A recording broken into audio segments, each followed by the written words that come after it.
Hi అందరికీ నమస్కారం అండి. Welcome back to our channel Madhuri ideas. నేను మీ మాధురిని అండి. ఈరోజు మన ఛానల్లో చాలా సింపుల్గా అండ్ ఈజీగా టేస్టీగా చామదుంపల వేపుని చేసుకుందాం. పప్పన్నం, సాంబార్ అన్నం, పెరుగన్నం అలాగే చారన్నంలోకి సైడ్ డిష్గా ఈ చామదుంపల వేపుడు ఇలా కనుక చేసుకుంటే చాలా బాగుంటుంది. ఇప్పుడు దీనికి కావలసిన పదార్థాలు అలాగే తయారు చేసే విధానం చూద్దాం. ముందుగా నేను ఇక్కడ 1/2 కేజీ చామదుంపలన్నిటిని తీసుకొని మంచినీళ్ళల్లో 2-3 సార్లు బాగా కడిగి కుక్కర్లో ఈ చామదుంపలన్నిటిని వేసుకుంటున్నానండి. కాయలు ఉడకటానికి 1 లేదా 1.5 గ్లాసులను నీళ్లను పోసి కుక్కర్ పైన మూత పెట్టి గ్యాస్ స్టవ్ని మీడియం ఫ్లేమ్లోనే ఉంచి 1 విజిల్ వచ్చేంత వరకు ఉడికించుకోవాలి.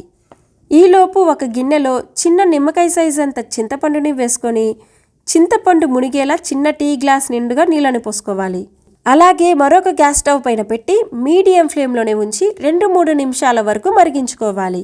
దాని తర్వాత కుక్కర్ 1 విజిల్ వచ్చి ఆవిరంతా పోయి ఈ కాయలంతా ఒక గిన్నెలోకి తీసుకొని చామదుంపల పైన ఉన్న తోలుని మొత్తం తీసి ఇలా ఈ విధంగా అన్నిటికీ తీసేయాలి. ఇప్పుడు ఒక బౌల్ తీసుకొని అందులో ఈ చామదుంపలన్నిటిని వేసుకుందాం. దాని తర్వాత అందులో ముందుగా నానబెట్టుకున్న చింతపండు రసాన్ని పోసుకోవాలి. పసుపు చిటికెడు, సాల్ట్ 1/2 టీ స్పూన్, మీకు రుచికి తగినంత సాల్ట్ని వేసుకోండి. ధనియాల పొడి 1/2 టీ స్పూన్, కారం 1 టేబుల్ స్పూన్. ఇలా అన్నిటినీ వేసుకొని 1 టేబుల్ స్పూన్తో అన్ని పదార్థాలంతా సమానంగా కలిసేలా కలుపుకోవాలి. ఇప్పుడు చూడండి, ఇలా కలుపుకున్నాం కదా.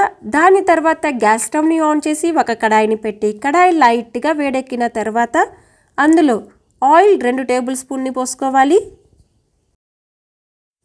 అలాగే 2 రెబ్బల కరివేపాకుని వేసి లైట్గా రోస్ట్గా వచ్చేంత వరకు ఫ్రై చేసుకోవాలి.